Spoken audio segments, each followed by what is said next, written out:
Klosranko. Kende ou. Boy.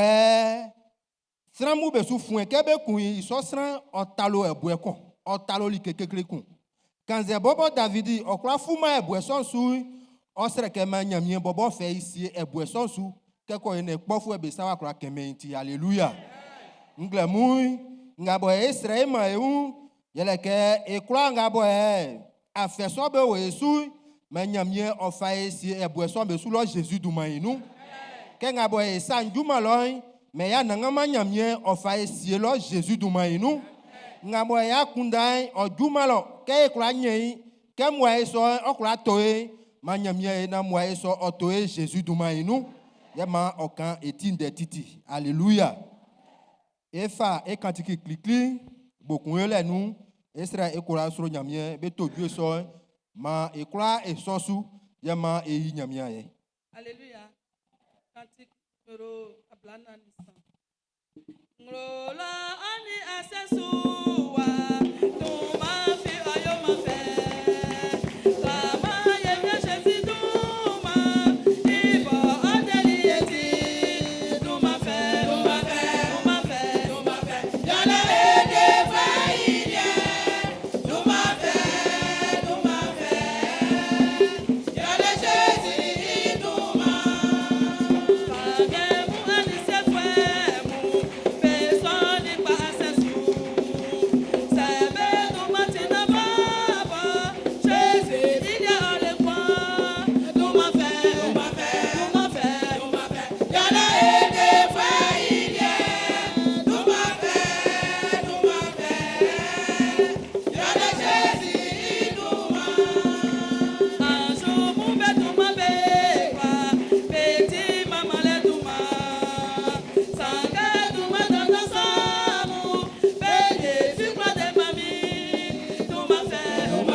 Alléluia. Amen. Quand vous voulez, oyo Jésus lié titi. Amen. Et si, et yo mot et yo croix. Afin, doumanga mamani, n'a quand il fait un goumion, senge croile au nous, ti délai au nous, et l'oa single moun Jésus, il doumali nous. Mais quand vous voulez, nyolier ça pas. Afin, agi o akunye imglole motwe o mwanu aplae un asasai anie ko anie ba ngoti unelien afamani ngoti wawe ilien afamani itie loa c'est Jésus du manu et loa c'est dans afin oklole ngusu ye okun ifa ba onwo afa blenga afama ike esuo et yodu mandan et quand vous et l'oase afin quand ici yo quand ils vont rouler o wa wen o kai o wa wen o soin ebo o wa wen o tike et akunda mesu et ti l'oase Jésus du maïno blé kula ngama maike ibla onyun o ti sura les blé o ti pa les blé o ti enyun ko les blé o ti djedje les blé wa nous tout pa kemu a ebe djedje une nous tout pa kemu kusu a les croix les souvier ite ifa quand vous les ma Jésus du maïno ra esungle moy blenga moy die ma o esura les sakpa mai ma sura les soy o jiunglo klole mo iklo o kaso o sule mo iklo esu wona wole no ma ikla o esura le so ma Jésus du ma inu ikla be kla ngamo be fa igole ma o wa wen o tingei na blenga mo ediwa o duma moti duma dan moti duma fein o nyan kulale famille Jésus du ma no amen. Alléluia. Ma beaucoup les nous et quoi et quoi c'est Jésus du nous. Ye nglemu et quand etiase et wa srenyamien. Alléluia. Et wa srenyamien et la nyamien iase. Le motuen oyama ndrafuengba. Sange nyamien wayo. Ye manglemu ye abenyunu ye. Oti moye oti surale dans Jésus du nous.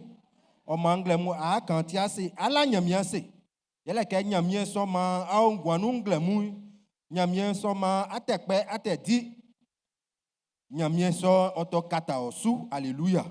Ma emaya nyemesu dama ila nyamien se nglemu Jésus du maïnou. Yo nyamien mo, yo nyamien kwa. Israël nyamien ko cheche ngwamu nglemu on fali wa ulali nu. Oma nglemu ngwan onu. Ngwan so betoma. Ngwan so olema sikaba be fato. Sran vie be suzuli ke be jaso nglemu nga nya kwa ngwa fienu vie fa falibe. Ali a ngwanu la nyamia se nglemu.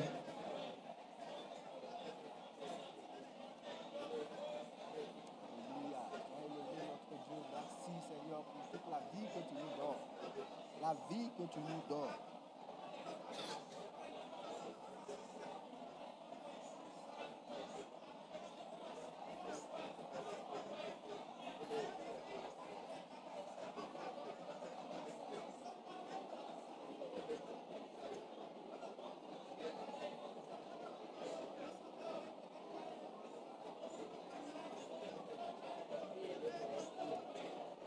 Alléluia.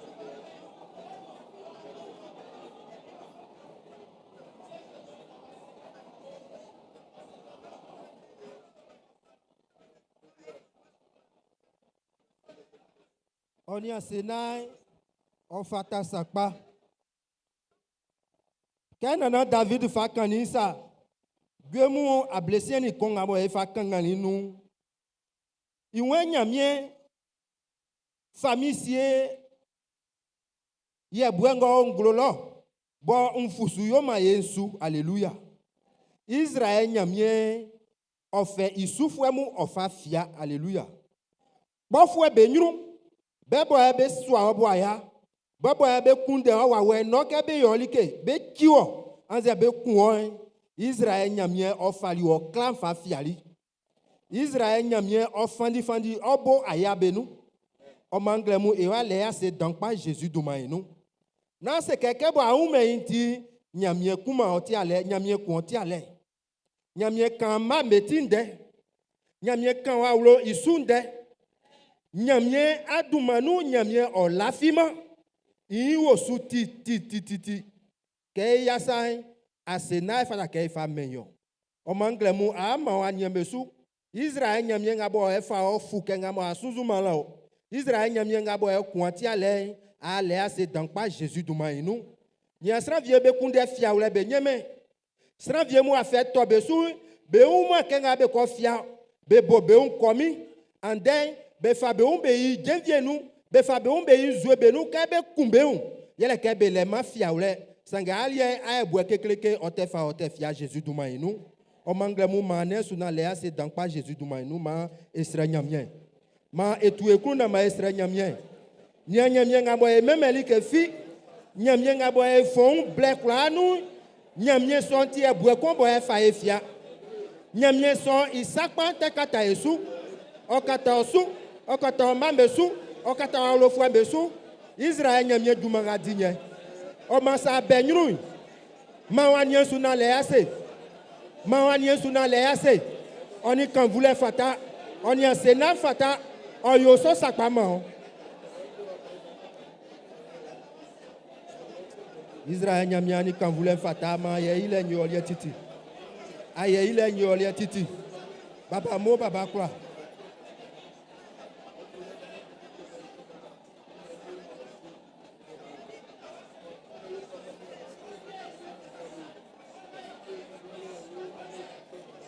On l'a fait en couetiale. En couetiale titi Israël nyamien. Udumanga mo dinya ole. Na duma fait ngumio sanga nyamien otia somoli bo kan etinde. Otia bwe kombo ya be pakinu pakima isi e fia. Itia ma edia la jenyo.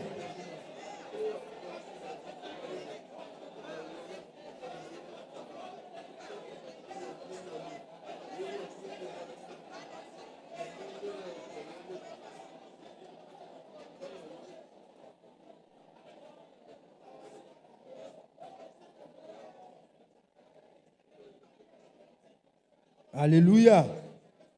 Et voilà nyamia se. Amunia blengwa ekekle.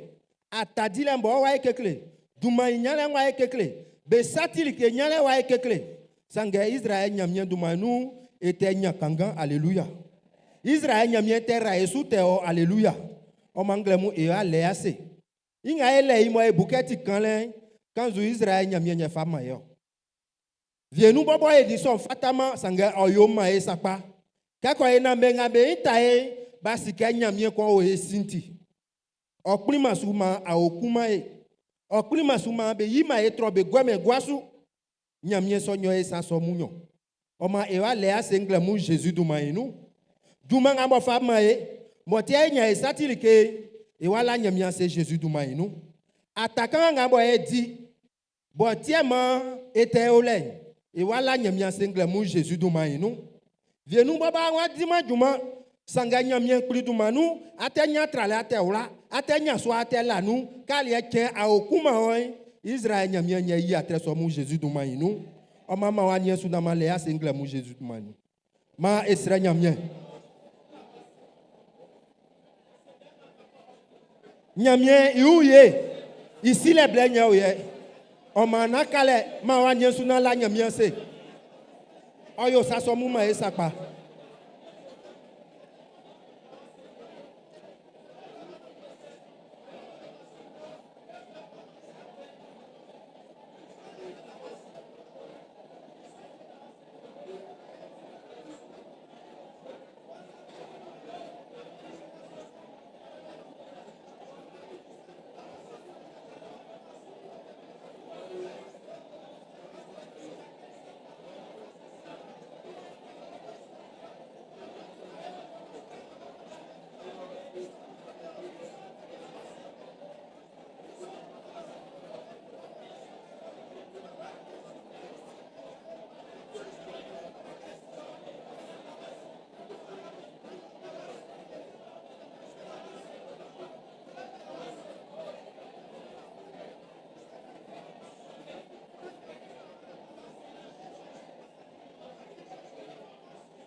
ma quand voulait on y mamalin on y duma dan yolay on y asenai ma oyo emi nyamien il y a ti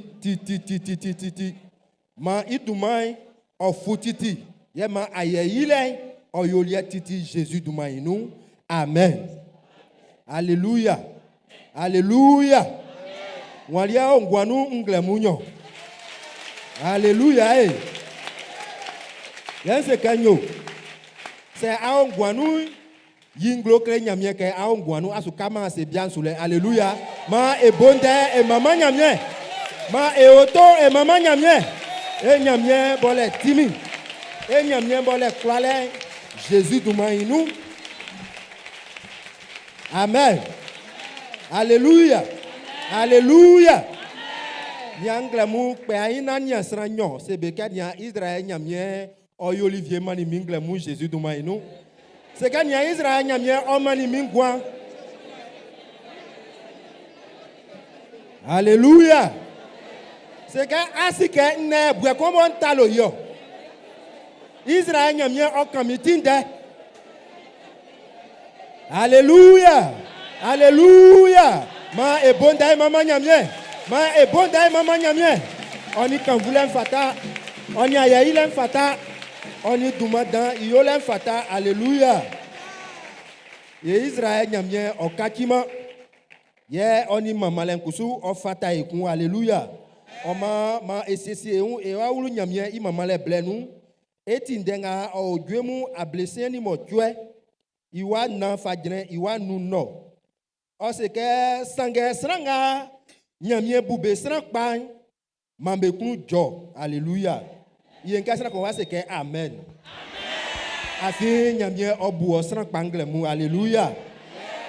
Iwe ma betu be pe nyamie inyunu ma bebo besro. Antodwe maman nyamie ambo ambo flei amutre atinu be ma sram bo be fa nyamie blei bo be o enyule. Alléluia. Ma ebo esro e maman nyamie. Alléluia. Nglemu e fable e aki e choral besanu ma e kwa kusu e so amebo ya makan voulait oyo nyamie lia Jésus tout maïnou. Alléluia. Amen. Nyamie imamu, nyamie isran dandamu. Pluralisro nyamie oya mulike famille Jésus dumainu. Amen. Nyamie yangwe oni amutranke na fe wa fite. Ikura ngoti afe amungwanu mamie Jésus dumanu mo eso. Amen. Maeyo nyamie lieka o.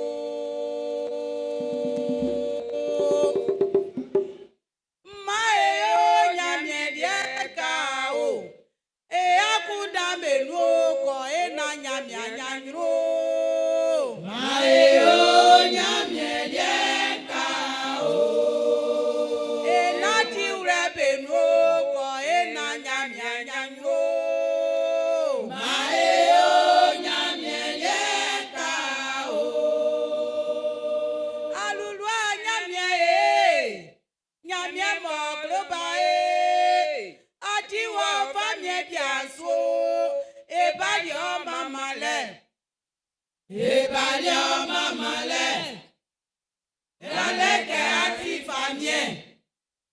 Ebalio mamale, yaleke anyuti nyanya. Ebalio mamale ao, yaleke eso. Alulu anyamie, nana nyamie mokpa manu. Ati o famie biaso, ebalio mamale. Ebalio mamale, yaleke ati famie. Ebalio mamale, yaleke anyuti nyanya. Ebalio mamale ao, yaleke eslo. O masrame kura. Beni wayi pengben mo sanfi kwadi ma pen Bona nyamie oselibe pengben abe ole ndemo nyamie oselibe pasen abe ole ndemo nyamie oselibe oma trankun oja so be mo wayo ikekle oma trankun oja so be mo wayo ikekle nyamie ya maowe nyamie prie ya maowe gbengbe kunsa yo si awo nyamie to masasu yo ma nyamie ya maowe nyamie prie ya maowe famie kunsa yo si awo nyamie to masasu yo ma isoti gbengbe nga nyamie si elibe ka umbe sasura le ngobesu Ka utinya nyamie selibe. Ka umbe sasura le ngobesu. Benga nyamie ngwase mabe. Kanze be jaso nyamie kli kambase.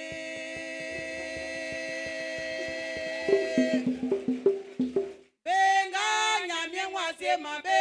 Kanze be jaso nyamie kli kambase. Benga nyamie selibe o belia sutie o. Benga nyamie selibe o belia sutie o. Benga nyamie gwali sungo ilia sutie o. Benga nyamie selibe o belia sutie o. Dale ma nyamie sure wawe. Adiyale. Nyamie sure wawe. Adiyale ale kodema. Iwale ma nyamie sure wawe. Adiyale. Nyamie sure wawe. Adiyale ale kodema. Wawe ye. Jeje wawe ye.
Bye,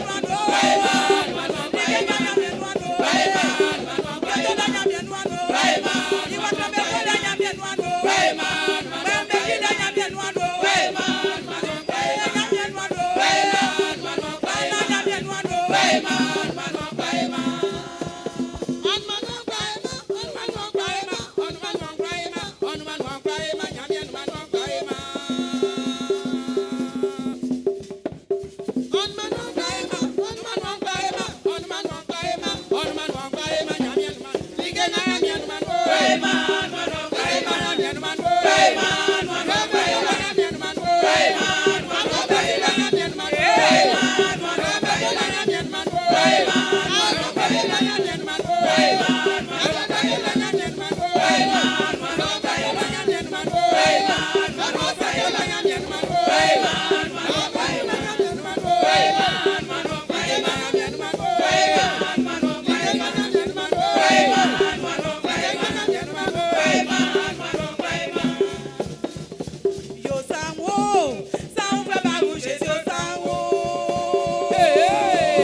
Alléluia. Alléluia. Ma ebonda et maman nyamie Jésus duma inu. Oral sur nyamie ma Israël nyamie ora musu Jésus duma inu. Ye nyamie vle e boy etu e kule maman nyamie ma Israël nyamie isurale o tu e susa po Jésus duma inu. Alléluia. Alléluia. Et quoi et nous et anyanu ici un blanc duke et usa et a au fouet.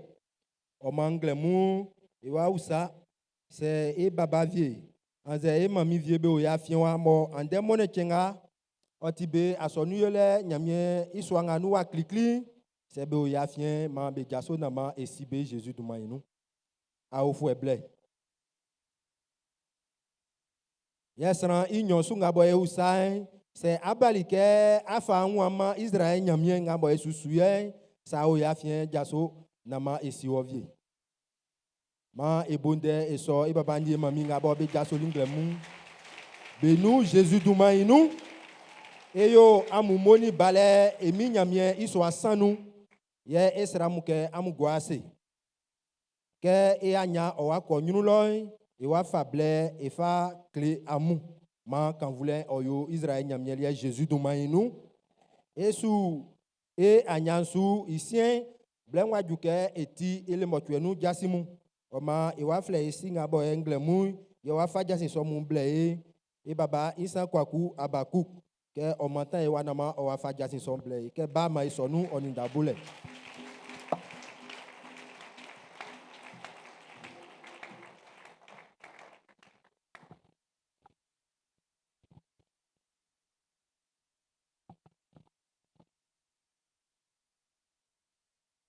Alléluia. Alléluia. Baba ni mami mu. Nyame mvle. Nyame son frère mu. Nglemo nge amukla amoninge emisa Jésus-Christ iduma ino. Otimia kunjeke ande ngowe. Boti me ikemba nan. Grand amunyunu na limotwenu jasin ikenu likalwe. Isoti ma esui isu. Ejasin oufle. Ekekle sou akpaso nga ba benia asonu isu pen. Iwa mayinu to akpaso nga ba fleve groupe Adonai ke ande ngowe boti anglo me ikemba nan ke bezeke ndo swa do nusu be jawa fa na beti beun anien. Asonu iwa maino to nyamie mvle ke anglo krokranu imone ke kasien oti mone ke kumbo esieli klonglo bo se ikla se oti ken delelie isoti ke trankun Chris fwekun ok jao iya lolong oni fala ke ofa sran flekun na ofa bla oti jasin boa like isoti nde song ma oyo e krokla e nandolie like. Asonu iwa maino to nyamie mvle ke ofeyi menga we kemba blue oninsan bobaju kemba blue oninsien e le motwe nuninge kleanga mo e klein obo ibo isoti ma e krokla e bomandri na etran anyasong ibo obebo kaze gando swanu do nsien onibwe bobaju do motwe onibwe eja wa fan isoti ma oyo enandolie like akpasanga vlai avec masi yo ma beno to nyamie mvle ke ofei anglongo we me ikemba ablan onisien bobaju kemba ablasan bele be yale dankpagun ye ikemba kikrisu kusuma betra be isu ye be sre nyamie wa bon klika betike blessong I anwa isoti bisukpen iwa ma ino to mlame kra ke be sesie beun be bomandri na betran anyasong ibo afin otinandolialike koko ina bokuyela inu ya klaji nyamie ya nyunya inglonti ya swambe akpasong kusuma ba rek masi Bien ma beno to nyamien vle ani nyaswamu be krokra ke ai masi mone boti anglo kumbason ikemba blue oni kun oti be chen ko fe yi asonu ikikrisu baba ju inyon sun oti be chen isoti nyaswa be krok yo akpaso nga vle yi jabsema iwa obase asonu inyru ke akpaso nga be vle yi ndalo amelie commission jeune sœur que aimansi c'est quoi c'est anglo kumbanga nu ikemba a brown oni nui be soin like ye ndetinga mo be jina sun bla iwa bangoti nyandra flua netre ablasan oni kun inu ye emaminga mo nyami prikpali que ojiji ndeso inu clé yele emama pasteur Kra Joséphine isoti man ndalo me kwa oyobe nandolie like ngale bakpen e unlwa e keniwa ke aimasi fue boti anglo kumbanga ikemba blue asonu bombe kwa be fite kwa kumbe bo jasin isoti asonu cellule be kwa be sukpen iwa ma ino to gbengbe be kwa ke blessing otinandolie like isoti ka e fite on va ke e fa fliakun ibaba isanu isoti kpengbe me kwakla oti elie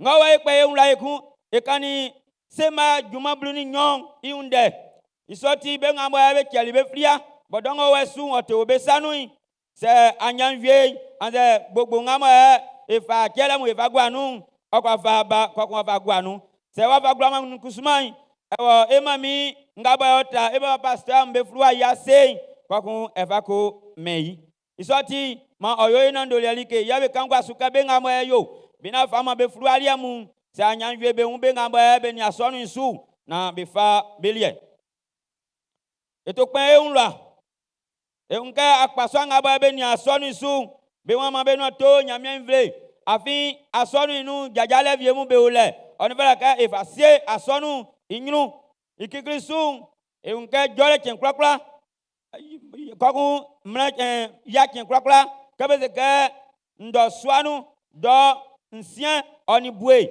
baba ju do mo twe oni bue e jawafan kokun be ngaba be suman be klebe suklu ya inyo sun kusman mna kin kwakla kabeze ke nglamu do mo twe su baba ju mindi su e jawafan kokun e ukaeun srele inu yo akpaso ngamo se sabie tobe ni eligai Mama beno to nyamien vle ka ofei anglo ngowe menga ikemba kikli baba ju ande kemba nai kale fi numale isoti blenga mwa be sinile inu se ina iklate inu na inatama nu ka nyanjwe ma ijira na itanu likalwe ko ina yakwadi nyame ijumanti baba ni mamimu jasinga mwa owe sanu nglemu boy kunda ka bokun ile inu ekianu likalwe ye owe ma miembo ora isu Jésus-Christ du Maïnou. Amen.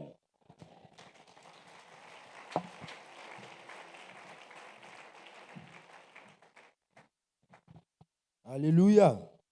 Ma nyamie omae fangan nama jasin somu e kula dibesu Jésus du Maïnou.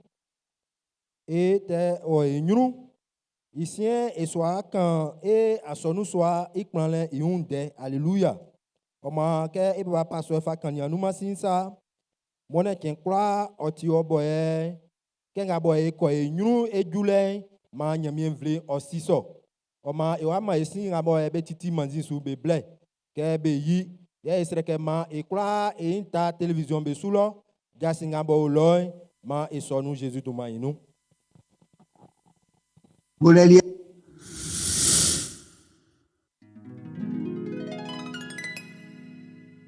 mo kwengo fei avril srain kemba blaone mo kwesulile mo faju mesrain kemba nasui sran yansan ablasani ngran ye batandanio besikan inwanyoli kun akpi ablasani nyo ablangrani nso sikanga enyeni ile mo kwenga nointi kodokun akpi nyo yansien ablesoni na sikango gwali su le mo kwenga nunti kodokun yanyo ablaoni nso ela nyamianse eyo amumo eyo amukura ni na urebo amuntin amu yo fama nyamie ye ibobo ye oyo amumo npe amurake ndonga amuboi ankura fasi Orange Money, Move Money, MTN Money, Wave, Vanze, Asonum Bobo, Ibanki Debo Soin, Eco Banking, Eno, Manya Mira, Amusuo, na Eole Mokyo Ufre.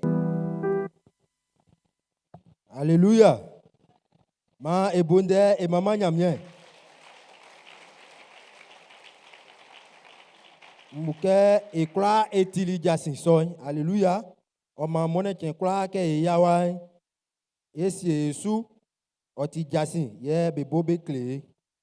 Oma etewo enyunu e anya inu isien blenwa duke ke fa soin nyamien idumambo nga bo yo lima liele mo tu afienu ma esi iun ye yele ke ifa ekelemu ifa blenya mien e kanga ndenga o koren fuemu nyonsu ndetrengula iwanso inulo bo se ke ma sanakun ili ko ngo buya kunda ke se o ma otikpai ofa ma nama oyo ikunbo su ni miale su afi srango manya mieli ke kunu fu esu ikunu joun alléluia nglemu ekunu ke ma emi nyamie ikunu jo eun ikunu jo chele ngabo eso afa mensu o ma nsre ikra ke ma ejaso ye chele ngabo e fa bali e wa sre emi nyamie iwa wesanke orasu Jesus dumainu ye osotele so benu ofa di idumai keko ina juma so wakra wa onyunti kan oti ase ye sere nyamienglemu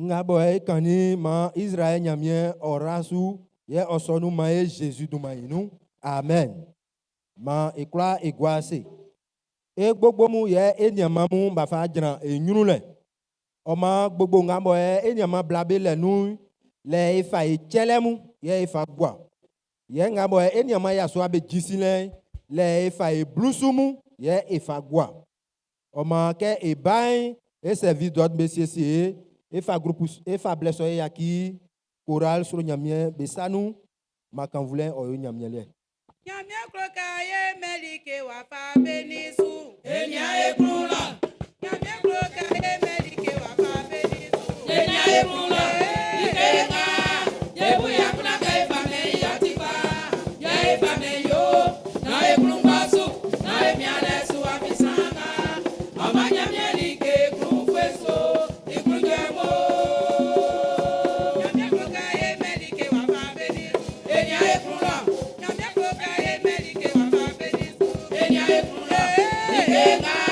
Ebu ya kuna kai fa me yatika, ya fa me yo, na ebu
Et si n'y a bien pris, ma quand voulez oyolie, et l'oa c'est, voyez du moiement, il tient éclamant. Et l'oa c'est afin, voyez fait ça à quoi, à faoula et à moulin. Il croit à mort et à tien noir, qu'il fa ma onye, son clamant na rassou, famille Jésus du maïno. Ni ya moulin, à wike, au soleil, au yo effet, et cloquet, et Dieu du maï, na éclain, ça nous n'ingemu, et fa mao. Iti ngamo o wawe, o yo ya moulin, mo souebo, qu'il fa mao. Iti loa c'est dans Jésus du maïno.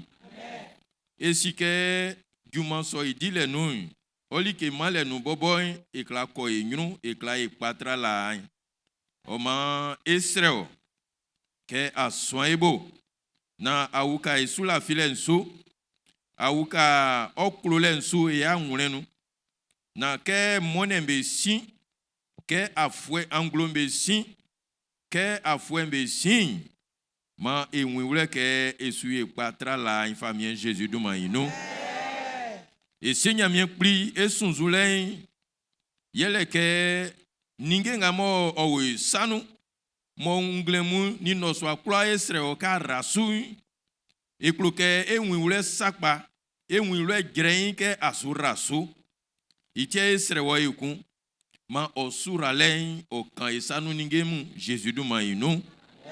Be kula ngamo be jili be blusu on de pa ngamo o wondenu motike sura lesa mo blusun soin nama auto fwambe famille Jésus du maïno yeso ma menu fwemu be wiwle ke elia eti o mamu ke Égypte lo fwembe wa o sino ni Israël mamu beliebe o pajale nu Yesoma et dilalo titi famille Jésus du maïno.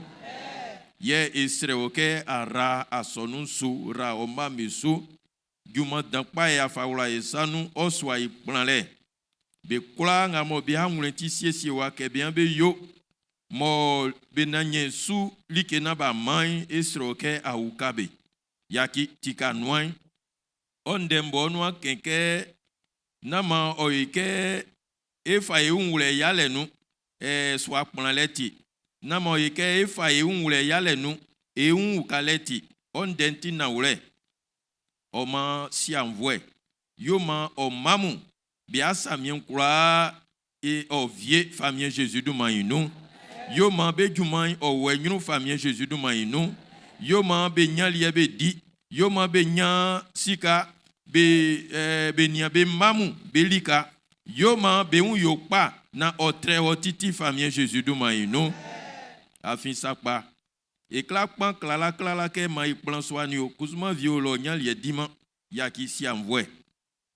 Tike anouin mansour alen o bougwa e ngwanu. Yesoma e dilalo na e winle grein ke etio mamu na etio lie. Yeso. Na quand vous l'ayez, oyolie titi, famille Jésus du Manou. Amen. Amen. Ma e bonda e mama nyamien. Yema e guase.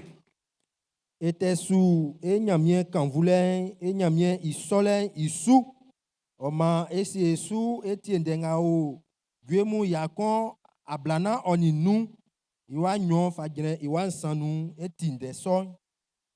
Iwe nla wa se kenkla usu yaki ma oduma pa bolele na ke yo wayo anangama ti dan oni mama len fatalele trasu be umei i dan botinti hallelujah nglemu e wa mama nyamie e fable e yaki e choral isanu Mama nyamie. Maye mama nyamie. Say mama nyamie. Oti sudae. Maye mama nyamie. Yega say mama nyamie. Oti sudae. Maye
Jésus du mariage. Otra du manca.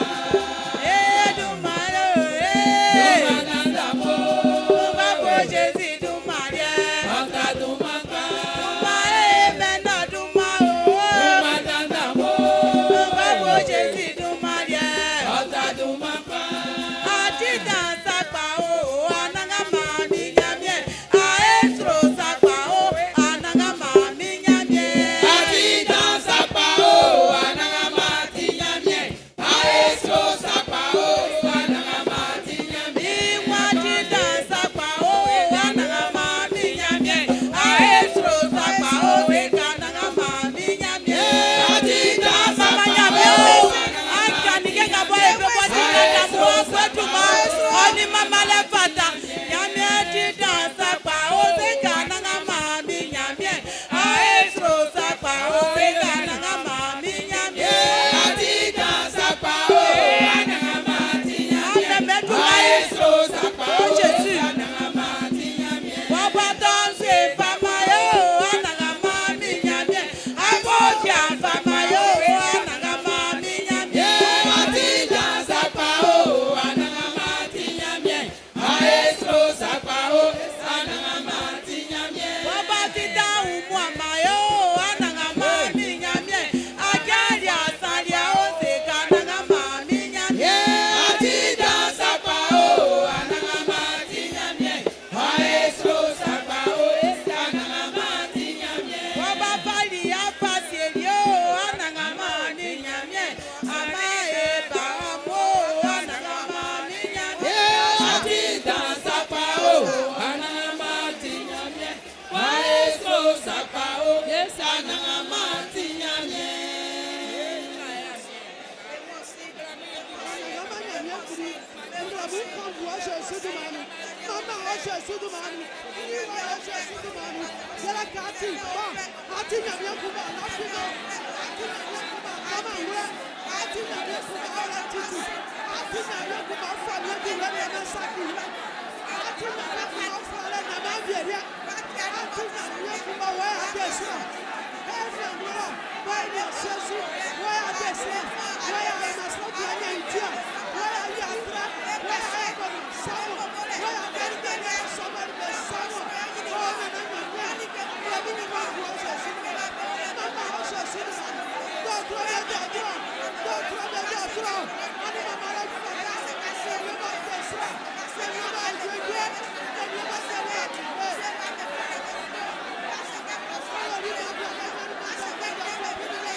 Alléluia.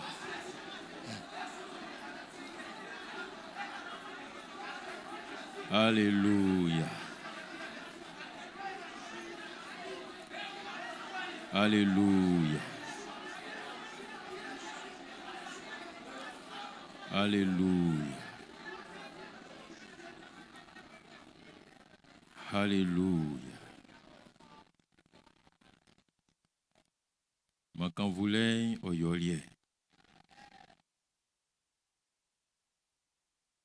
ati ete fouet. Oduman oyo fe. Oduman srandia la je. Eti akunjwe afin etiolier. Eti akunjwe afin watin panso. Eti akunjwe afin enyamien ole kulale. Eti akunjwe afin esunzule oviema ye osutoma fuama esunzule lien olakama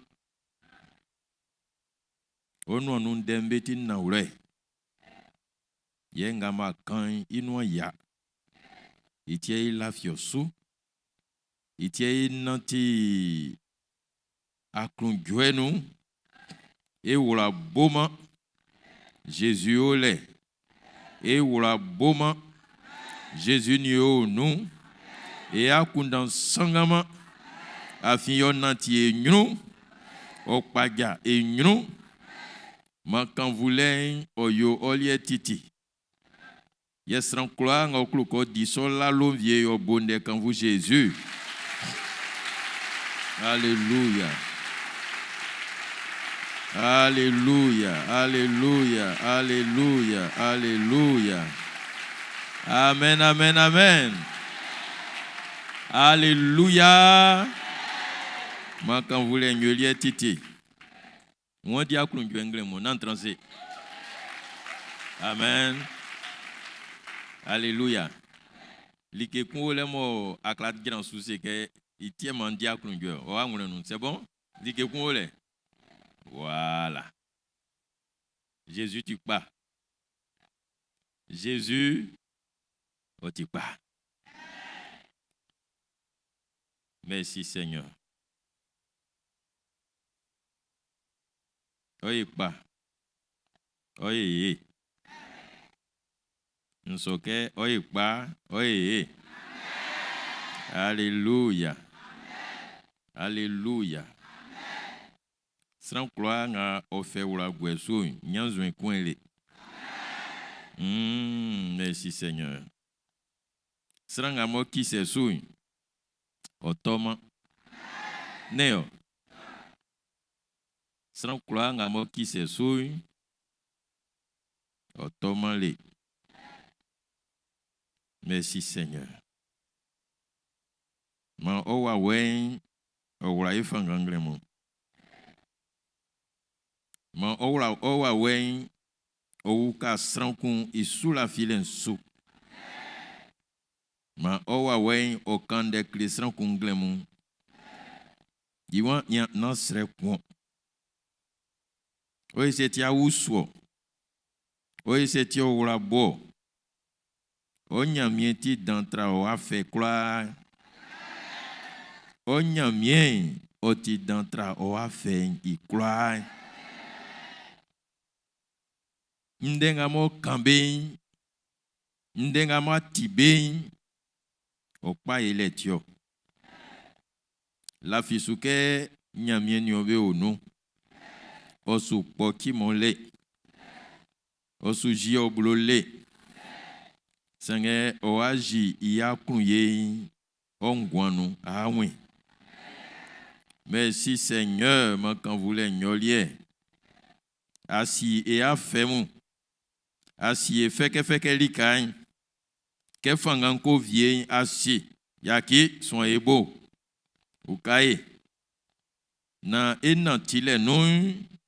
Et à quand vous y croire son nunti.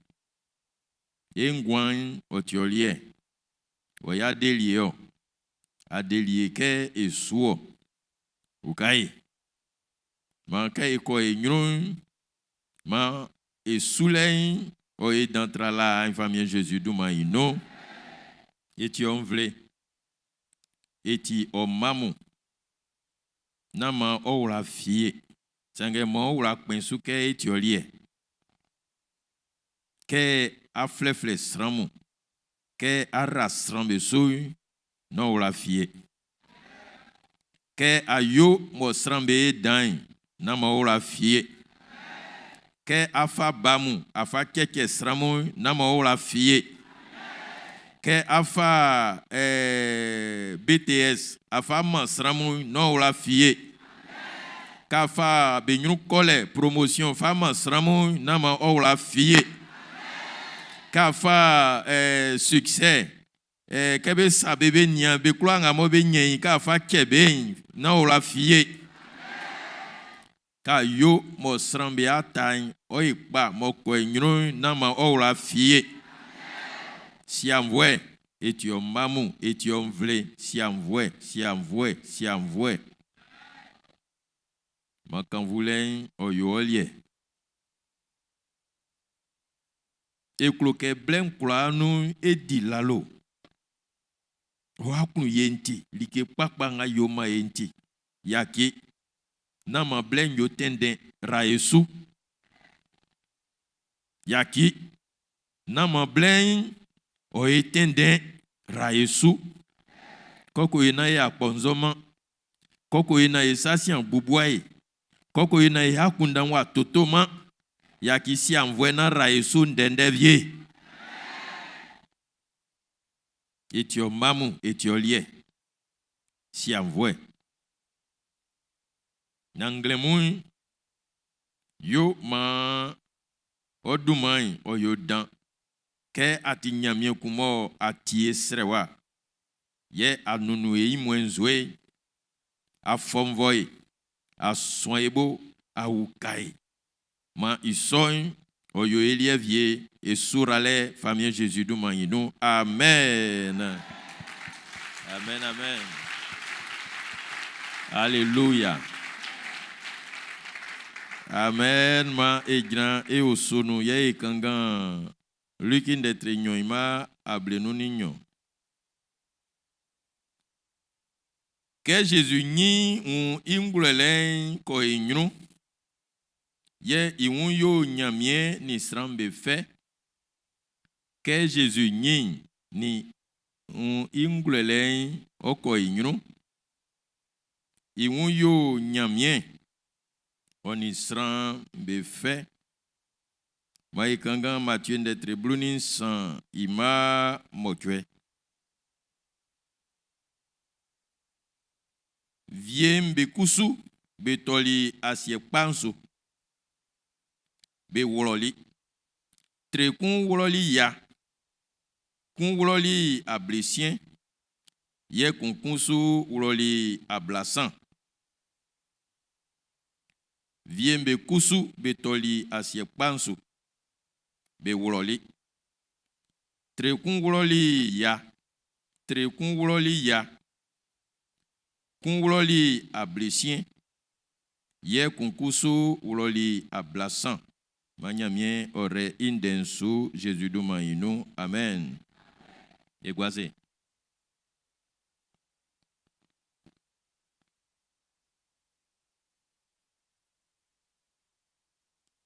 Afwen esu kan nyile.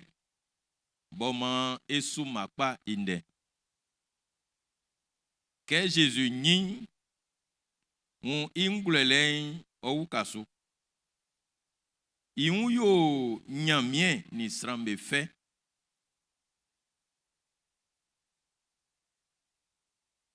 Se ikloke etko iso agalen soin. Nyamien ye. Botie man sran iun yo sran fe. Anze iun yo nyamien fe. O fataman ke e ula fi. Wafase. Ye ekla un yeso yule dan. Yele Matthieu de Trebluni nsan imamo twenga nkengele. Ble makumba mobe wule asye nu. Nyamye ye sile se iwan kende.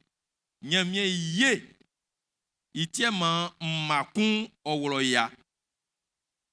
Asye kumba nu. Makun wulo ablesien. Asye kungbanu makungulo ablasan. Samu bisa makungamo owlo ya.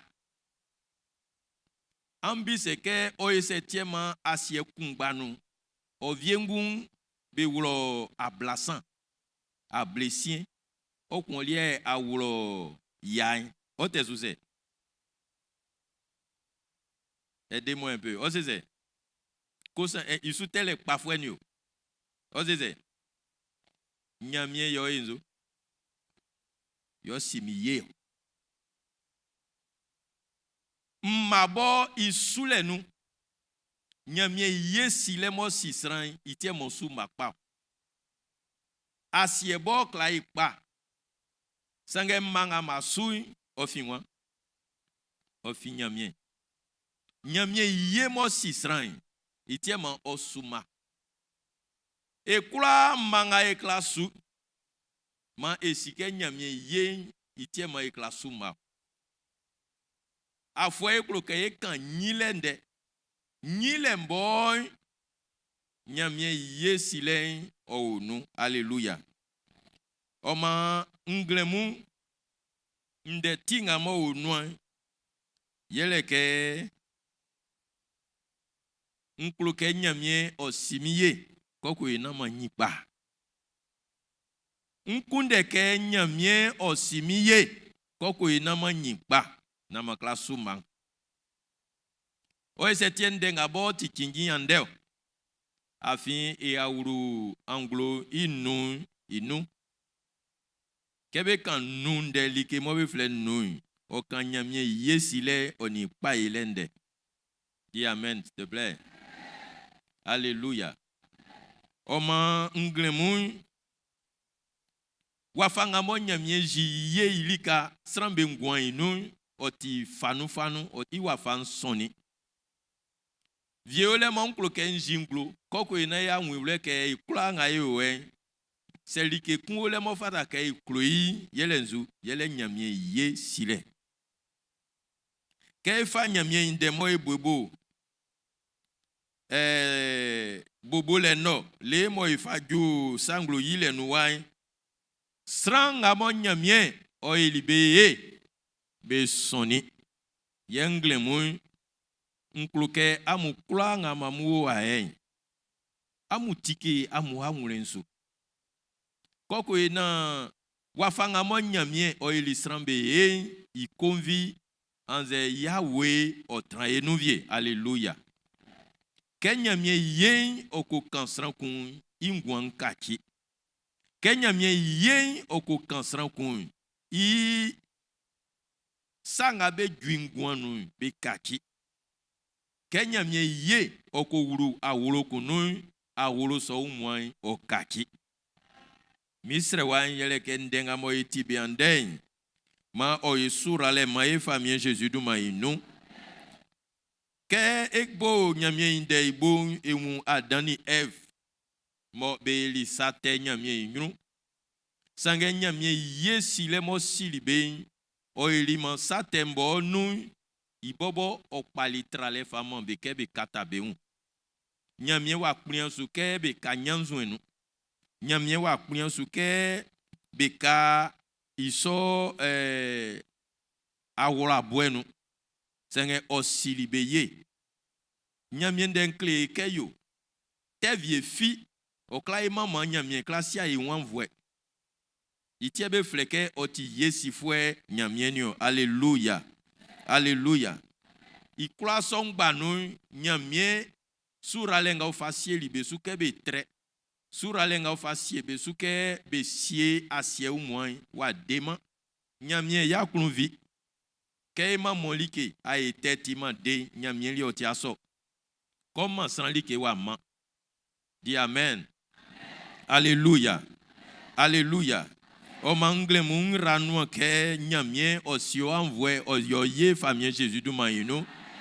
Quand c'est authentique, mwule ke nyamie klasio ye oklayo ye ye okata onyanzo ensu Jésus du maïno.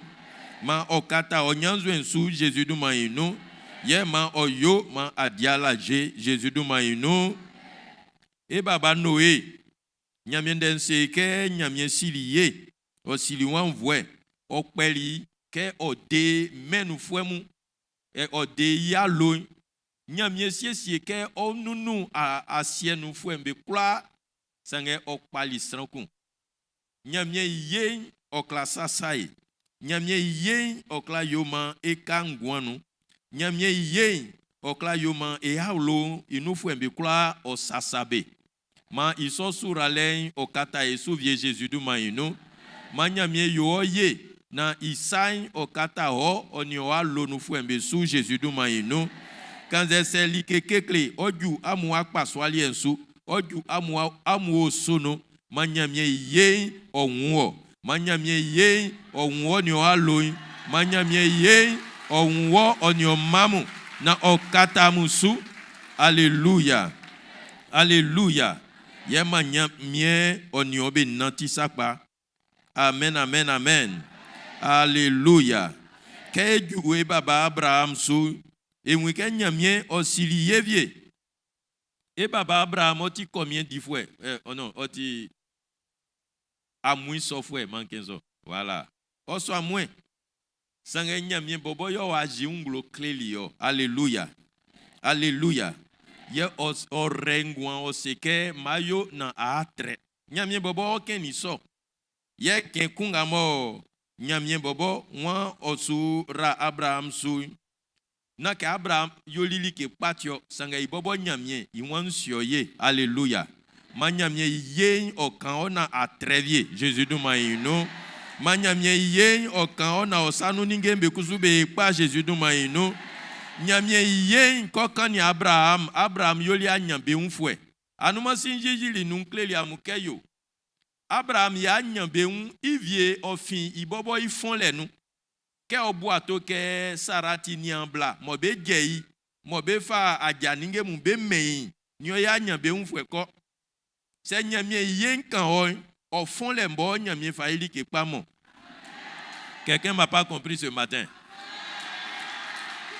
Alléluia. Ke nyamie yen ko kan osi sankla ngamo juongwanu ipao iteo ofayo ibobo kunsa koko ina imadi lalo Kenya myonyobe onunti manyamie yen okan ona osanu ningembe tre Jésus du maino manyamie yen okan ona osanu ningembe tre Jésus du maino ye enwike nyamie yen okani Abraham oni Sarah beune mo wa ekpengben kenyamie yen keni beklauli ba unsima wafanga ouneli enti mengle mu manyamie yen okan oune unsima afenga mo owo ounenu sangese nyamie yen okan oune adi lalo yen ranu kema yen okan o Jésus du maino ma okan o Jésus du maino likenga mo oune nklae mai kenyamie yen ko kei oyo likenga mo sran bobo ya kunankla jualo kenyamie yenko kenyo ese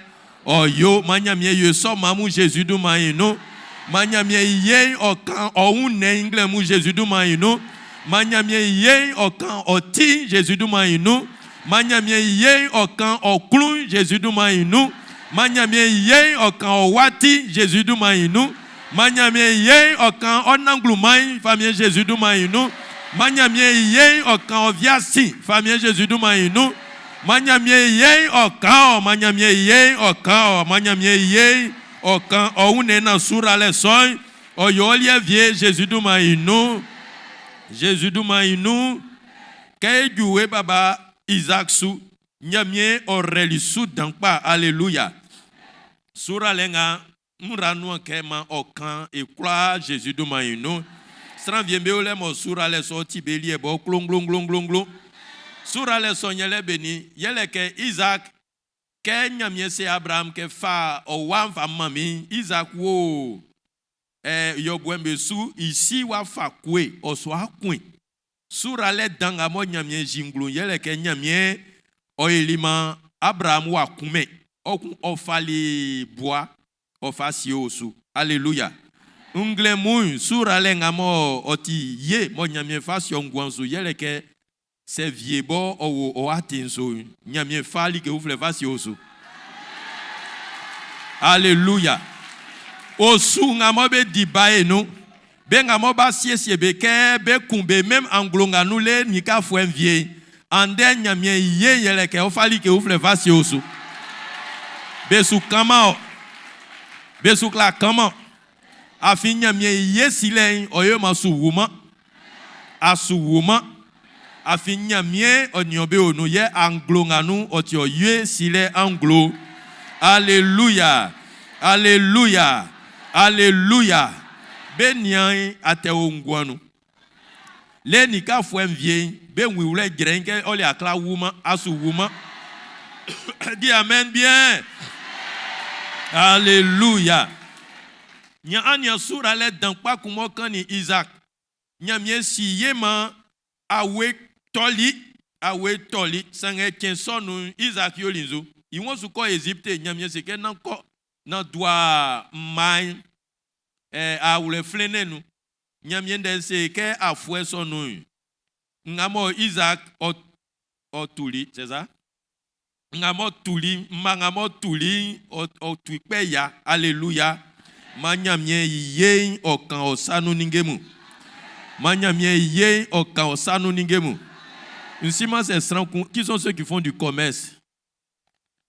Il y a quelqu'un mo sa soupa mo sa soupa manyamie ye okan owatai manyamie ye okan jumanga madin manyamie ye okan osanu ninge ke menyo ke klekoin ma oli osura le ngukasu ke menyo ke klekoin ma osura le ngukasu manyamie ye kan ona dilalo ke Isaac liensa manyamie iranu ke manyamie ye kan o ranu ke manyamie ye okan manyamie ye okan manyamie ye okan anglo nganu manyamie siamvwe ye oya tredan o atanga madile o jumanga madile guabo lo magasin no boutique no ikranga yele manyamie ye oyoma obugwa ma obugwa asunwa kanga srambe fion sangebe filo ebe ba afinya mi otinge be olika nyami otinge be olika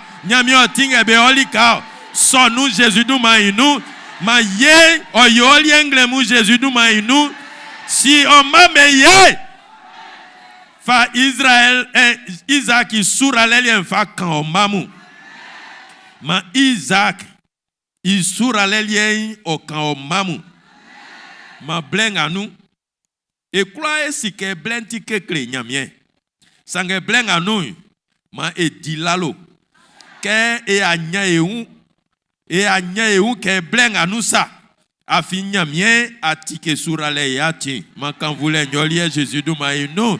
Quelqu'un dit amen. Alléluia. Alléluia.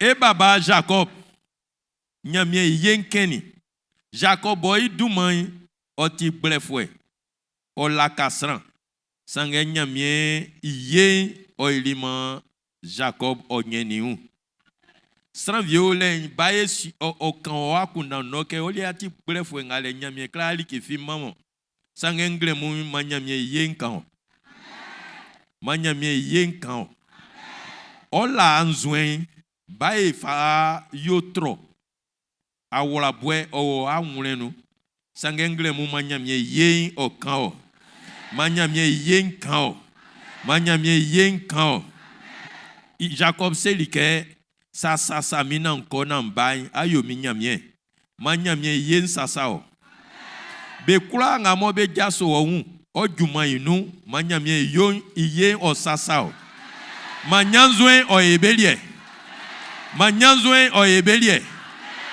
Jacob dit Juma afwe afwe blue trasu. Non, afwe bla trasu. Bekaki iya katwa mpe blue. Sange nyamie wa kplion suke ofite yalenu. Nyamie ye wae masu fiangalenu fite man yalenu. Olie yale su dimo. Afi nyamie ye otiolievie. Alléluia. Nyamie ye otiolievie. Nganken oti sanvie melie. Nganken oti sanvie melie. Amukura nga mamudi gumama sran. Mo be diamulu fle. Be tani amukale pa. Afenu ya amuwo. Manyamie ye okamu. Manyamie ye okamu. Amusu fian nous fitema onyamu sangbe. Sange nyamye ye mo wasi amunti. Kamu fi nous fite amuti anyambe unfwe. Afwe kwa ngama mumlini lo. Soti likebo amumlini. Nyamye yoma amunya isumluswe Jésus duma yino. Alléluia. Alléluia. Que Jacob fin lo fite wayo anyambe unfwe. Isa nous nembe soni. Isa nous ningembe soni.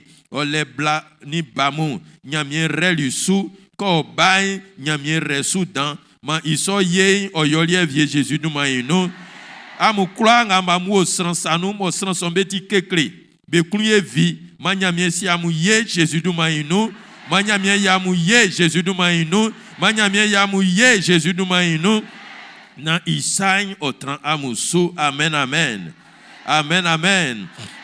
Sans qu'on voulait mon frère Joseph. Alléluia. Nyamie ye dangamo si Joseph. Yele ke okakili yangamo o yangulenu. Osieseli oni inyambe afien. Amen amen. Ma nyamie ye okan be kula ngamo be alo inuti bubuwa. Be kula ngabe alo inuti bubuwa. Ma nyamie ye okamu. Na anuanzen obla. Na aunjuen obla.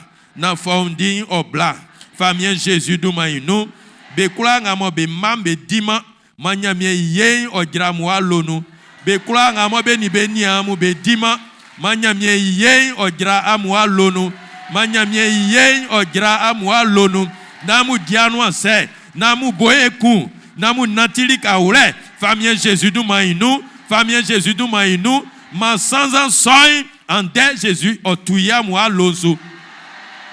O souviens-me ole wa diafuele wa ke be tia be wanie be idioma saviens-me ole lele donc asu be nan clavier siesie manyamie ye o bubu sans en son Jésus du maïnou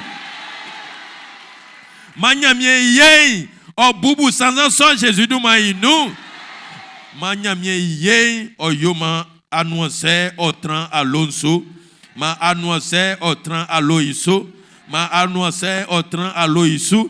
Amen, amen. Yé dans amonyamie yo Joseph yele béni. Yele ke sramobe wule li biswa, sramobe li fifi, sramobe toni soin. Kenyamie si li ye o meni soufa ko sienglolo. O men soufa ko sienglolo. O men soufa ko sienglolo. Nglolo li avec la to soin ku. Nglolo li avec la ye fifi ku. Nglolole embekla sakati srangben sange nyamie oeliso mo yeso kan Jésus du maïnou be kula ngabe be fifi manyamie ye o kan mu Jésus du maïnou ma oinu kanga bekla to mu soin ku Jésus du maïnou kanga bekla yo ma mu fifi ku Jésus du maïnou manyamie mamu kulale manyamie mamu timi o mamu suso Jésus du maïnou. Alléluia. Alléluia. Kenya mie yenko grasran ku ingwanu. Quand ça au lo, a au notienwo, a au biswa no, kebe monsusa pen iwan anwuzi una wule trale ou fleur. Alléluia. Manya mie yeson o ongle mu Jésus du maïno. Alléluia. Alléluia. Nyamie yen o kani Enian et baba Moïse. Moïse ti sran kunfwe. Moïse ti sran kumbo wandili. O srenu. O wandili ko fiali. Sange nyamye siliye. Kanga o fialoi nyamye wene. Kanga o fialoi nyamye wene. Like ngama o enumoti like pa nyamye lio wene. Kanze se sranbe wike ilio ti sran kunfwe. O ti wandifwe. O ti blefwe. O ti srante. Sanga nyamie unili ke panga mo we no manyamie ye onwo kanga ma fialo manyamie ye onwo manyamie iwe ye o akan ongle mu manyamie ye kan ongle mu na kanga ma o loin nyamie fa o fa di Moïse oti be klikli nu danio sur Moïse oti be klikli nu danio sur ale danga mo e wi Moïse ngwanu Ofi nyamie ye mo seseli.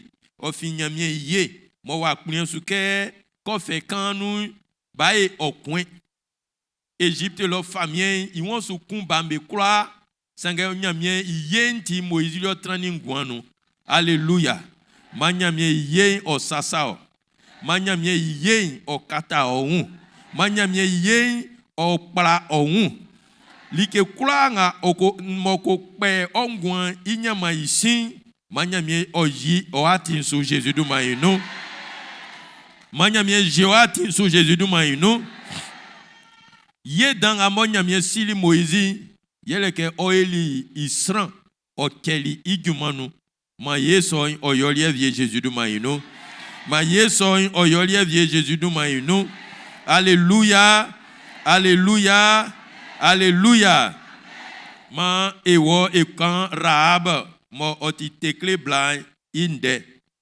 oti black mo o sianyamie igumali ngamo din tekle yobo sanganyamie iye o akan blason c'est que amen Nsima lalo ngabe diongu sanganyamie iye o akan o Nsima ndenga mo be kan olika sanganyamie iye o akan o Nsima jumanga mo adio mo sranfibo sime anzese sranbo siyo sanganyamie iye o tiolie vie alléluia Nyamien yen okani blason oman oeli emi Jésus inana amutikpa black mo ilie itekle lienga oboy betanisika betanikale c'est comme ça non be mesika otika ilie idjuma lienga din obotekle ton yolie vie Jésus nous maïno Mansoura les son yolie vie Jésus nous maïno Mansoura les son yolie vie Jésus nous maïno Masura le son yolie vie Jésus du maïno ye anya sura le son na blind ingumi ya nyamie deli yo ke nyamie deli blason o deli iosu nelele enfin du Jésus sou je sais pas si vous comprenez na ke ko deli blangumi okun ke ko enyuro iosu wanunu nyamie re iosu sule okufite Marie sulo Nyamie rei osunsule okofite Jésus sulo. Masura le so tranwa lon sou Jésus du maïno. Manyamie osioye Jésus du maïno. Awulo viembe ole ba vie nunu. Osu viembe ole ba vie nunu. Sangengle mu ranu ke masura le so yolie. Manyamie sioye na nama osu onunu. Ye na osu itefu envio. Ma osu nga inu srambe tikpa. Il nous semble clognamien. Vous dites pas amen. Ah! Il nous semble clognamien. Il nous semble tignamien soufoué. Il nous semble ebe srognamien. Il nous semble tignamien. Il semble pakpamou. Ma iso sur ale oyolie Jésus du maïno. Ma nyamien sioye Jésus du maïno. Ma yeso oyolie Jésus du maïno. Ma o sunu fwembe ejwe. Tukake itetemu no kambe. Tukake itetemu no kambe. Manyamien fa juma pamu fa che o mamu. Manyamien fa juma pa fa che o sun. Ma o sun tre. Ma o sun yokpa. Ma o sun wenyru. Ma o sun osronyamien. Jésus du maïnou. Jésus du maïnou. Jésus du maïnou. Jésus du maïnou. Alléluia. Alléluia. Sran koule mo be fle i Deborah. Oti nyamien no e jofwe black klikli. Amsi ke bla o e sie fuen etenwu ke bla o e tinge fue betenwu sange nyamia elima blanga iyenga mo kenyi o felicieli nyamia invle itisu bla kwa nga mo bewa manyamia yen kamu manyamia yen kamu ma o mamu sile ma o mamu nglele ma o mamu timi Sran viembe wa mo fara ke nyamie kloko o mamusu. Na oba fanganyo. Na oba bo silenyo. No like nga siyonyo. Sanga nyamie ye. O ayoma ae tingefwe. Est-ce qu'une femme me comprend ce matin? Alléluia. Masura le so kata mukla musu. Sanga bla viembe o ya fian wa mo nyamie wa mamusu. O wa fwa munu. Sanga nyamie o wa mamusu. Ofa musienglo, amutinge mvle, amutinge yaswa, amutinge kloin, amutinge aholomu. Alléluia. Alléluia.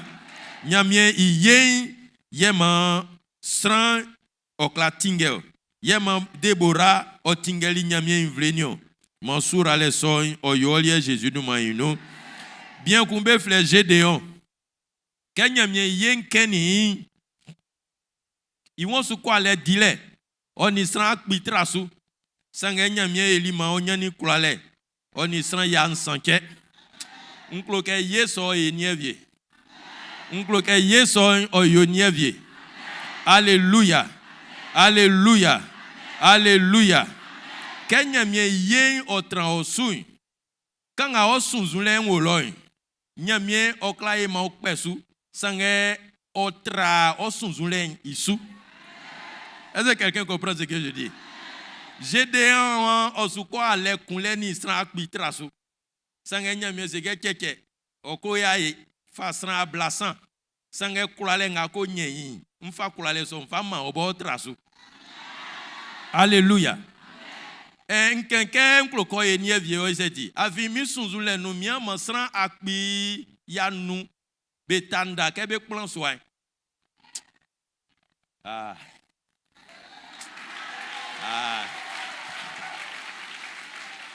Alléluia. Quand j'essaye à Djuma ya nu manya mie yo man sunzule o trasu le.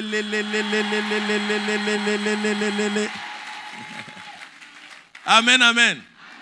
Ma yeson nyamie fa kan ekura. Quand j'essaye sra yansan betandan o kleke sra yansan nyamie kloko fa kan vuon. Ma nyamie sin sra sombe nou ma atre dan pa ofite wa Jésus du maïno. Alléluia. O ma yeson kusu oyo ma nyamie fali ke kan o fa edan. O fa oli ke kan o fa eli ke dan.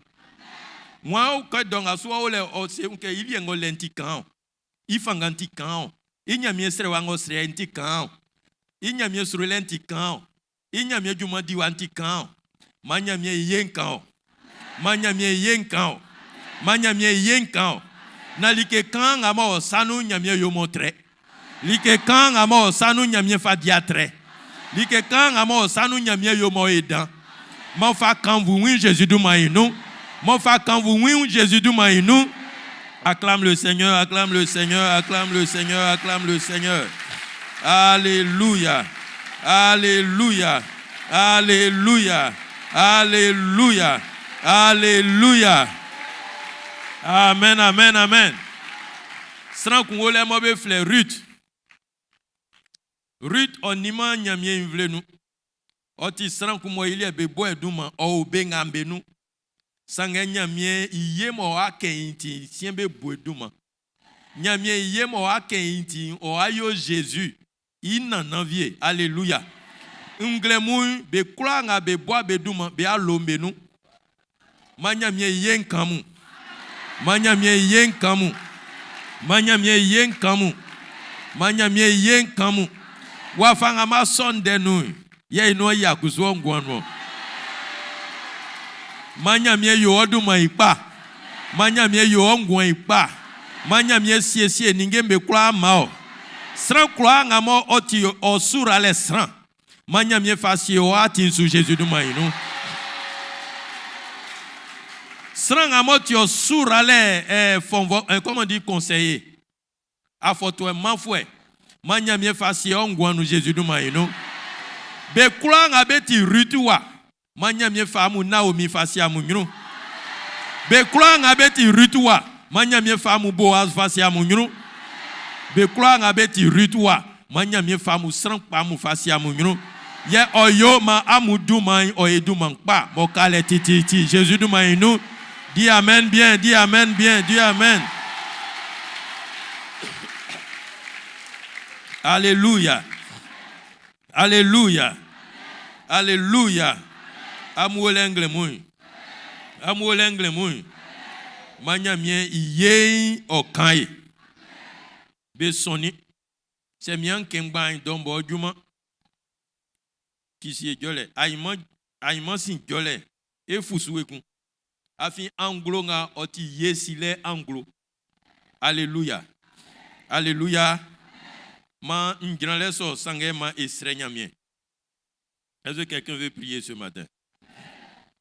Alléluia. Alléluia. Kenya mie yengo srangwanu kakile d'en bas. Ye sura le ngama umbe na obobo pa elentio. Na ke o sese mati tio sange be fleke nyamie wa simiye wa yomiye nyamie yesile itie man sakra sombe du engwanu. Alléluia. Alléluia. C'est que et si nyamie prie amte tiaze. Et si nyamie prie na wa se oni wa envoie sile oni oye sile mo jinglo mingwanu mo mingwanu o si nyamie prie wa fanga mayoli ma benga be o nyamie ndenu na wa se oni wa wenu surale oni ningembe surale oni unenu surale oni akunda nu surale ikura ma fama mi iti noa sengle mui Jésus du maïnou et signe mien pri wafanga makpali Abraham wafanga makpali Moïse wafanga makpali Paul be a fembe nou be feke li kambe nou unsre wangle mui ke asimiye na nyi osile nou ngwele nou sula file nou ukami manyolie klonglo Jésus du maïnou mansurale ye moti wawe nou like o emilie o kami gwain manya sile manya ngwele manya sula file na nyolie klonglo Jésus du maïnou et signe mien pri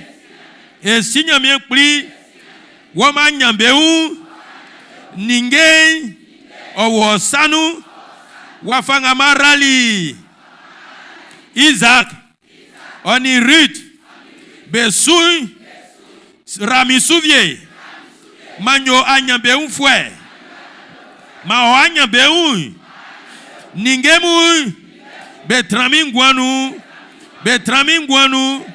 Jésus du maïnou mami fanga manafiosu blen kloanu c'est blenti pao c'est blenti teo manafiosu yema anyambeu okiki mi sai oni mi jai Jésus du maïnou et signe mien pri wama esrambe dwe et signe mien pri wama yo srampa wafanga ma asiesie job ingwai wafanga ma Samson fanga wafanga ma elimo Abraham ni sarabe ubai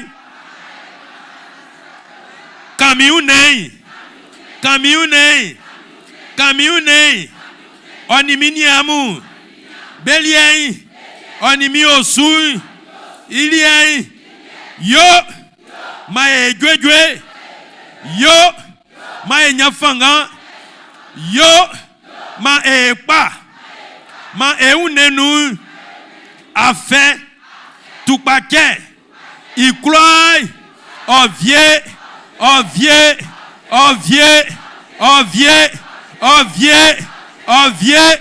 sasae plaeu yo masura le soy otran eunenu Jésus du maïnou et signe mien wama siamvwe wama fonvo sran wama emasran ekpa woyema Joseph ninia mu bebo elikwon woyema Joseph ya ngulenu kani owulio et signe mien pri ma oa unjwen oa la jei o foundi oni o klolei o traenu o ya ngulenu e a wulo menu e o su menu outre kloa ngole sie ma oye silei o sie ma e dianu ase ma e boyeku ma e diala je ma e nati klolenu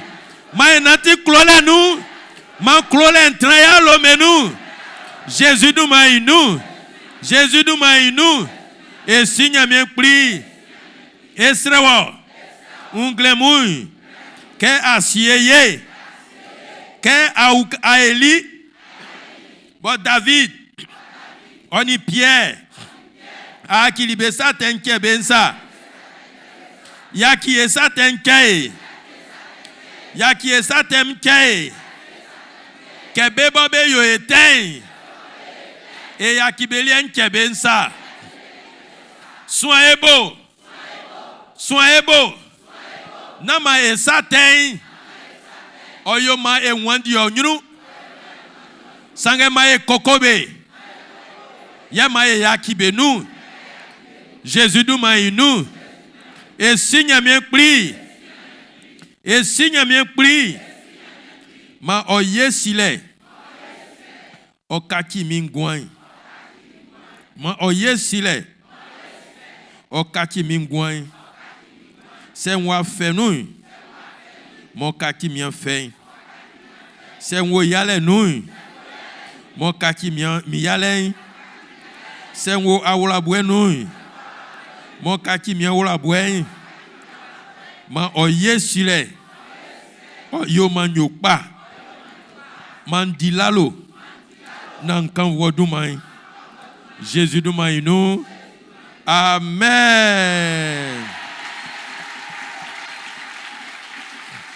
Alléluia. Et bonne la mianse. Nklo nyamie ye silen. Alléluia. Nyamie ye silen. Amen. Wavie déjà. Nyamie ye silen. Oye maye bonde pa. Nyamie ye silen. Oyo maye fema. Nyamie ye silen. Oyo maye diaklunjwe. Nyamie ye silen. Oyo maye pae kwa enyurutiti. Nyamie ye silen. Oyo ma kaeli kekan kwa nyadan. Oh aeli kekan nyadan. Adijuma kan kwa nyesumlu sweda. Kenya mie yo sran ye. Quand c'est bien, on y fatama sango monsu aolo. O monsu aolo. Alléluia. Maïgwase. Yes, il est soin. Inzolie. Yowe. Amukla ngamamuwa. Amuni président ba diligele. Bisa srango une atrekwa wa di wa semo. Niekpa atrekwa ni be dili plaka livie wa semo.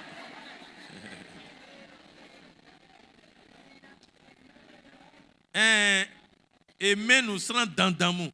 Na serons ba okla lulo ni be dili kyo. Hai. Sange wo onimi e wa fanga e onuen. Et ni Jésus est diliqué.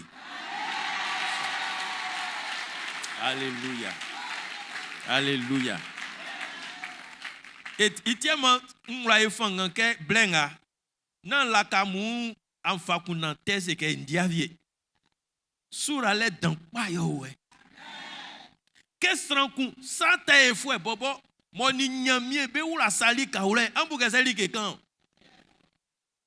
Iwan anyo kamu yai anyo unzolie dan pa wasa ke mfa ngwan mfa man sa sese fwe mu ko fe ngwan man e kra nga eti sata e fwe eti omanyo mmoja ngo gwankuso na ke sesefo embetie ma imoja ngwalio sange nwambelio sate ifwem anyaki na nyaki bayi no mo lakamu plem kro akensam ke ofara ke ni nyamie wura salika wure sura le dan pa yo wure ye nyamie si ye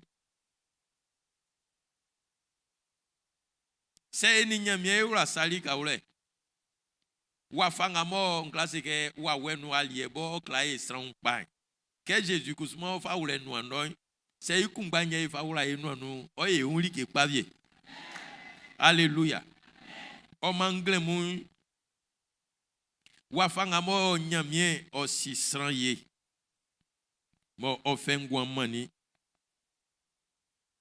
isokungba ajale nu ye we mankanga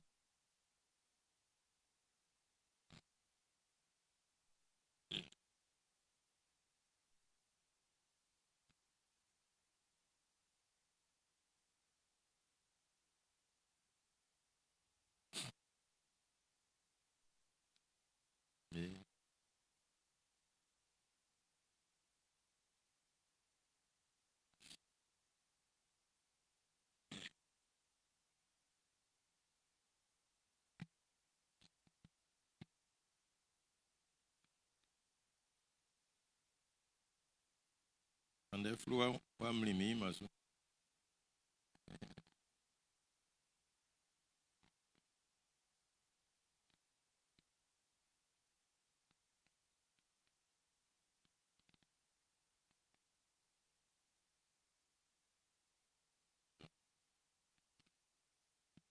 ma esrenya mie efa engwa efa wure nyamie sanu ke eni eyawura salika wure ma osieye ma osiamvwe wafanga otiesu ke eni eyawura salika wure mo ibobo o menwantin yen ma ndekura ngamo itili nglemo oye inu engwanu Jesus du mainu ma inu kungun esrenya mie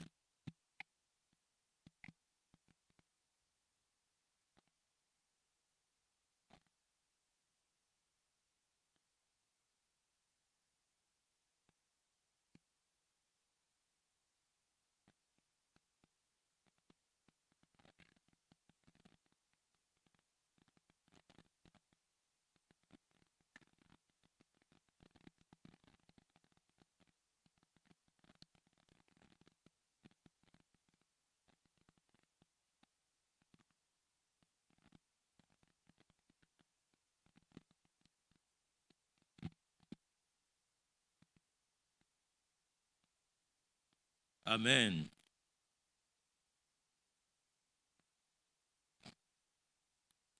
Akoto Paul yo clelio osike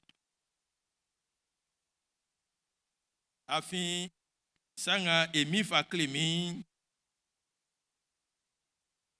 ye nkusu mfakli amwo no swa kumbanga befa emi Jesus mani befa mani stramu ofali pão ke ofali pão ngo yen e ko fali pão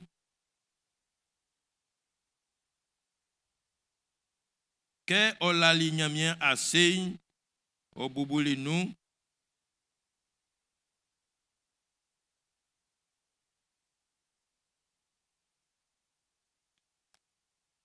obubuli nu oselike pango yen ti miune oti amulie anyo ike nga nyo yensa ma amura opinsu amen iwan ke ofali pão olali nyamianse ye obubuli nu ila mianse e si nyamien pli makanvulen oyolie afin nzolie nga otie sura lelike koko ina eura pensu ke adema enilike mgbe sange o wine o feli itiema amenwanti ke e sinsanga nu na e fa kpen ewura no wa se afin oti surale oti ye mo asiye ke nkla nga eti sate ifwen eniwo ewura sali kaule ke Jésus Australie okun obubuli paunu ofama beke be yo iso na oyo nzolie omabe ngamo eyo nglemu yen rasumai famille Jésus du maïno amen.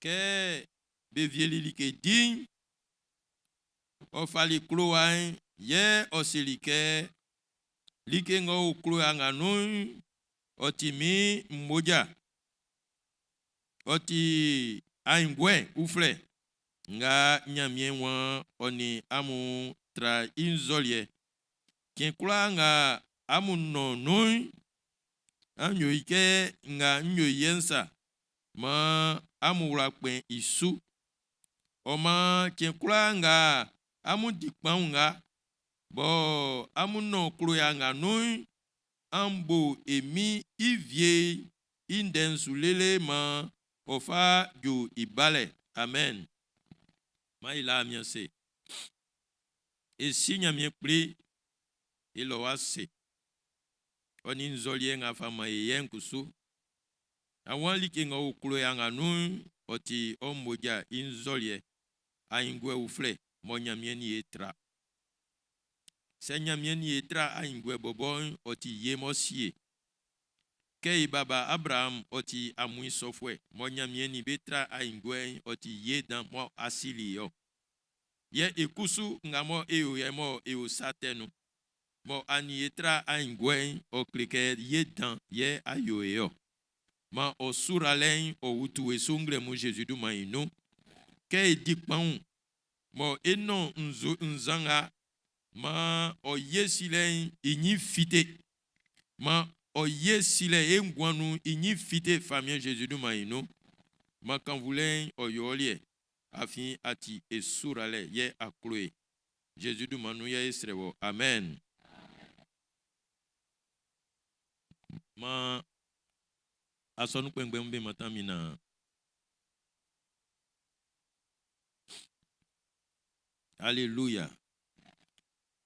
O mangle mu ke ibain nde kumbache yo we no simiye wanze yomiye neo voilà wafanga kru ke nyamie yo ye yo montron wa ngule no na fa kunda fa toto fa elike ufle nyamie yomiye anglo nga oti yesile anglo nsike kem famille montan o ni fatama nsike sran pakpamu nkla fa be ngula benu sanga yomiye o ye kungba ke nkunde solia yomiye ngwankaki sa yomiye afenga onu ovie sa yomiye nyotwetwe sa yomiye nyanzo nga wonu ovie sa yomiye sa tenga wa kimiye ovie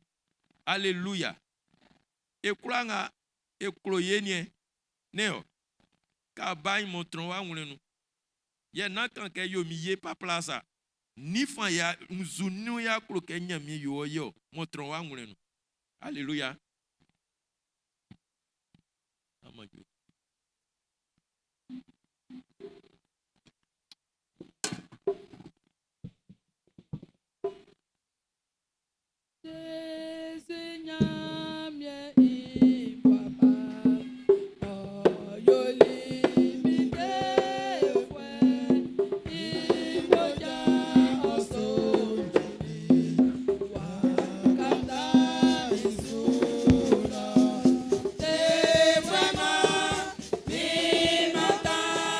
Oh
Ekura ngamoba ula benzwenu moba yo ambatem.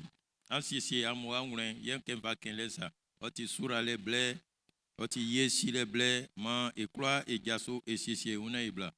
Vous pouvez disposer les.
odi mi une o ode mangwe mo okro anu odi mi moja Abunu kanganga obamani be osebeke amufana amuti Abunu kanganga obamani be osebeke amufana amuti ati mi une o anyamangwe wa okro anu ati mi moja Longa saemo nyawe badama ke proanga saemo Ejamuye badama ke proanga saemo Ejamuye badama ke proanga saemo Ejamuye badama ke proanga saemo Ejamuye badama ke proanga saemo Ejamuye badama ke proanga saemo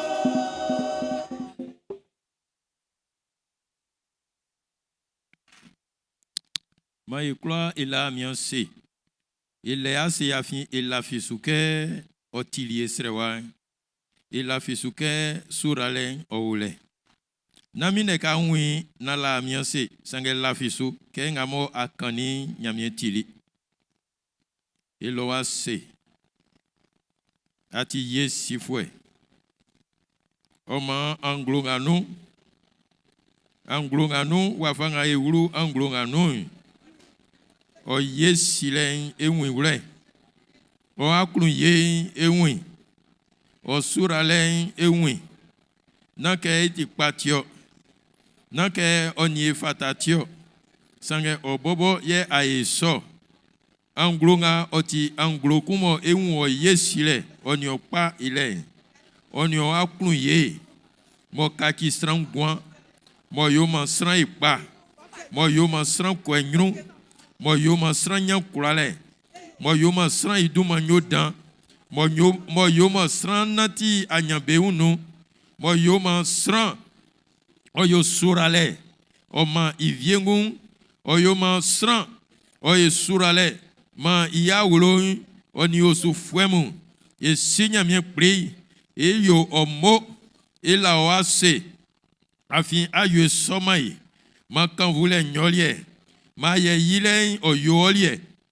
E sanu ninge nga ande. E kloke e fama o. Na ilo wa se. Oti e sou la file kele. Oti ke ma ye sou doa. Mo ila fisuke. Ke o ye silen wa kenyi. O yo ma osu makaka. Ye fa kenge Mathieu Bruni. Nsan ima mo kwenu. Makun wroli. I trekun o ya. Trekun wolo ablesien. Trekun wolo ablasan. Ma o ye sile dan. Okan e sanun kelenga. Ma okan e sanun ningemu. Ma e wule ke anglonga sakpa. Se feken zol yesain. E o ye sile ibo. Ra onvle isu. Ra omambe su. Rabea kundambe su. Falike pa fasye bea ngulenu. Falike pa fa ure bea kundanu. Like ngamo be sunzumai yomabe. Like ngamo be sunzumai yomabe. Yanga be sunzun yomontrasu. Yakanga be sunzulen jule yomontrasu. E sinya mien pri. Jia unglo engwanu. Jia unglo omambe ngwanu. Jia unglo asonunu. Ke ati nyamien. Ke ati famien. Raisanu ningembe sungle moi. Famien Jésus dumayinu. Amen. Alléluia. Faokele ma e ala nyamianse.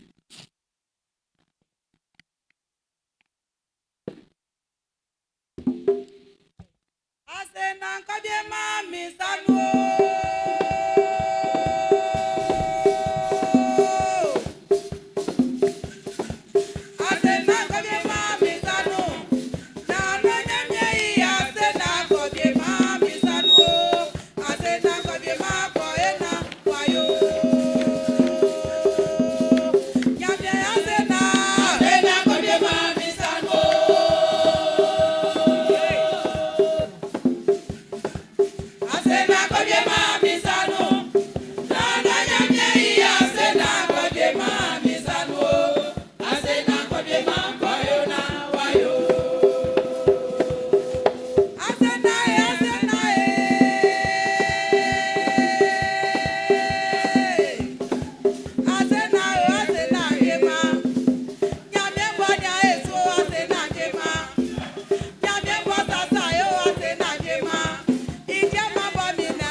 Sranga iwondia se ola miose obonde ola nyamiose. Alléluia. Alléluia, alléluia, alléluia. Et o nyamie ifomvombo. Et o nyamie yesilembo. Amen. Ma igwase. Aniamu wela miose Jésus du maïnou. Kana ya so ya ufuembe nu kloke nyamie invle.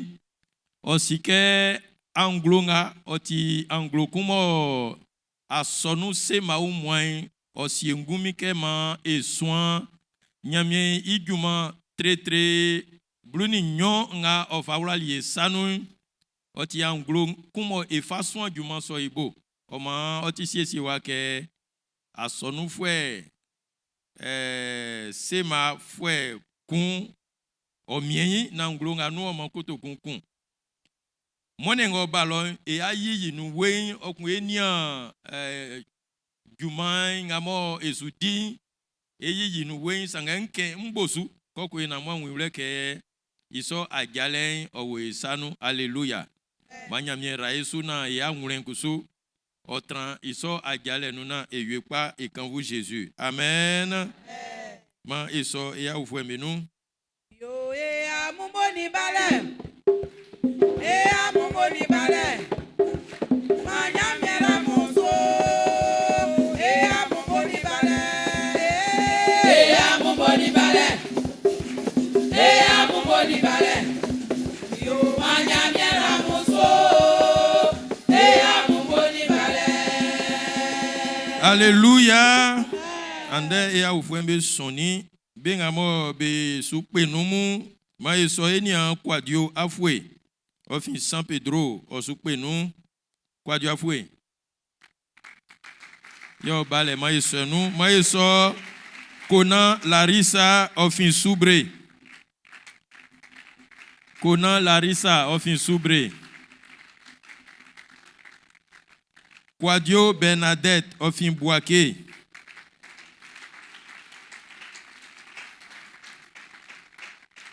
Madame Makayi ofin Ragayo. Amani Afwe Priska ofin Ganyoa. Ngesa Brigitte ofin Boaké.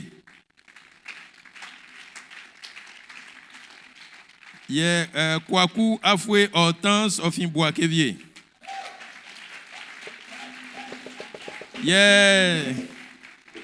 Srangamo onye waka avant, il y avait frère Kofi Abel, il y a bakwe onye ka asien, ofin au songon. Kofi Abel, il y a balé en ce nous. Alléluia, moi et so et a oufou me croire avec nous et sauver nous n'indébole.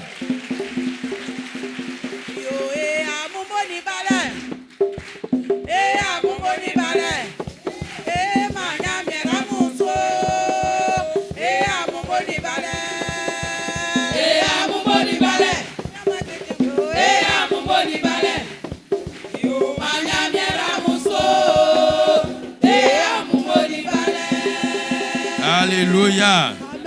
Et ya mumoni bale manyamien ora amusu. Amukla ngamo amusu penu manyamien ora blenga mudiwansu. Osasamu namu julo klama. Yes amu julo kusu e lo fwe me kula belike. Anse bike e wa yezu. Mokale titi. Alléluia. Enia Kofi Abel kusu mo bake oni etran. Manyamie raosu sejuma osanu kusu nasi siobo ma ekula ebo ekuna edinyame ejuma. Alléluia.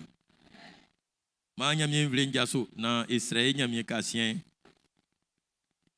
mlan ekle nyamie yesi leso ekle suli ke eko enyu efable efasre nyamie ekun afin se ya kuna zotiti ke ake nyamie klayo eye sakenga sanu oula ifanga okun ukai. Alléluia. Oma eula ifanga ke ma ikula eblao. Alléluia. Sanyam vie kusu tablum beteole. Am kula ngamo am notamment dai am klako peko kle am duma ngofara kamu fai amufa ni anglo le mo kwe kula ebo jasin ekle amu. Ma isre nyamie. Yesi fou nyamie. Etiom vle afin aklolier.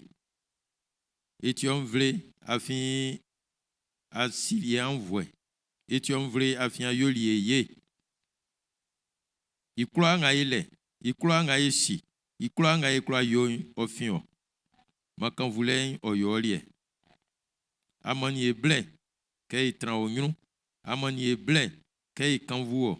Amani ble, kay tiwonde. Amani ble, kay israel. Ikloa o yesile damasiye itio. Viembe sima odongasu, sanga elien esio. Ayolie yetio. E yakile mo kyo sanu na mo yewla fi ndenga mo etili beyemu sanga ma otran e ha ngulenu keli ke nga mo ti kingin yele ke ayoye sa yoye sakpan e ngwan kaki like ufle mu ye nwumbe o like papa mu ye nwumbe o yeso na oduman ofu o mame afien famille Jésus duman inu amen.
Jessica,